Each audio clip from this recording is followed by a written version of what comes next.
When one is starting, it's hard to say whether it will be successful or not. If it's a assured success, then there would be no risk. If there was no risk, everybody would do it, and if everybody was doing it, it wouldn't be unique or innovative. So innovation fundamentally involves risk-taking, and risk-taking means failure. I like to say my willingness to fail is what gives me the ability to succeed. And too many people just are not willing to fail, so they don't try anything new. I like to say you should try and fail, but not fail to try. Because the people who fail to try, fail to take risk, fail to do something, attempt something new, are failing before they start. They just don't know it.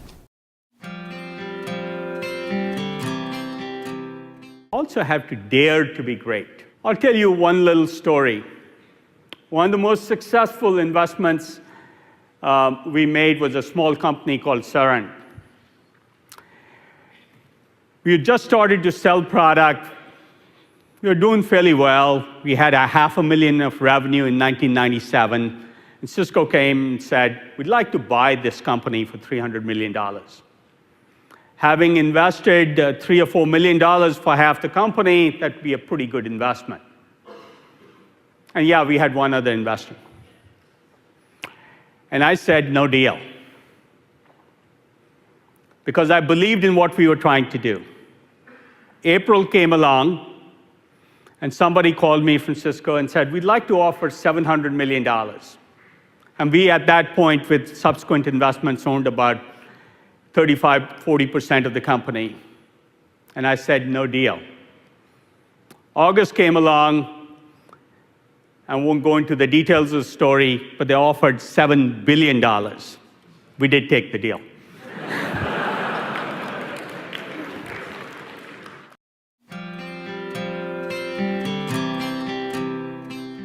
Most of the time, when you start something, you want to do something meaningful and get started, and maybe smaller, but you want to keep innovating, building on it one step at a time, and hopefully it becomes much larger.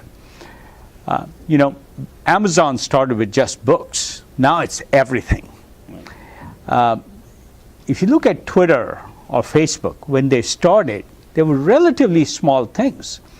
Mark Zuckerberg was trying to connect everybody on the Harvard campus, not 7 billion people on the planet. But he kept expanding his vision. So very often when you start with an innovative idea, you don't know how big it is. In fact, most of the really innovative ideas have been very hard to predict what's a large opportunity or a small opportunity. Most people thought Airbnb would be this very small, niche little opportunity that a few people would rent out their rooms and it'd be a nice little business. Now it's huge. People thought Uber would be this limo service business. It's now bigger than all limos, all taxis, and maybe replacing personal transportation. So it's not possible to always predict everything and where things may go. But just because you can't predict where things may go, doesn't mean you shouldn't try or you shouldn't start. Once you start and you stay creative and innovative and keep trying new things, things expand.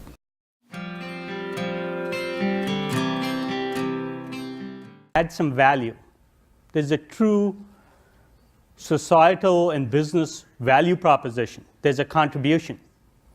I find, and I don't do this for reasons other than the fact that you can't long-term build a viable business without making a real contribution. Most people look at, they can start a business, do an IPO, make some money.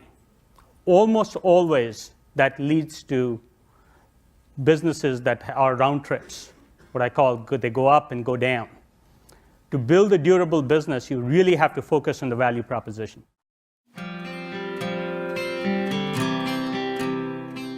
I think shaking things up is an essential part of entrepreneurship in sort of almost challenging, disrespecting authority, not being too confirming are essential parts of entrepreneurship.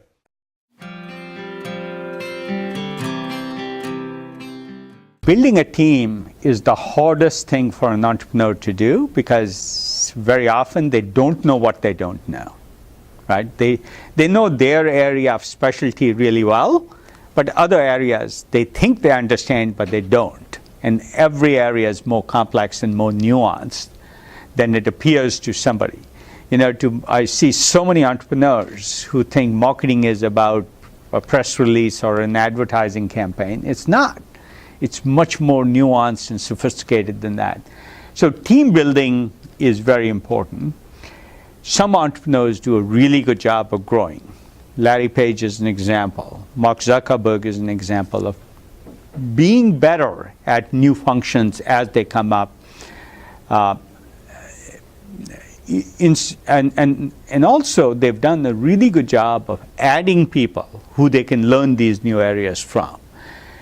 What I find is some entrepreneurs assume they know the answer, and that's very dangerous. And others know they don't know, and they hire the people who they can learn from. But they can still apply their entrepreneurial style in these new areas. Sometimes it makes sense for the entrepreneur to keep being CEO and driving the whole vision. Usually that's the best course. But some entrepreneurs can't think broadly enough to do that, and they can't grow fast enough.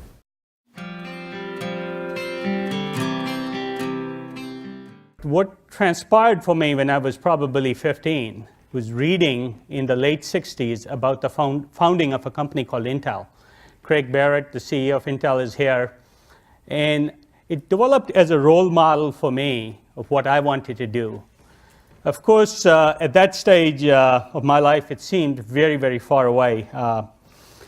But many years later, and I'll tell you later that I'm a big fan of risk, I learned hang gliding.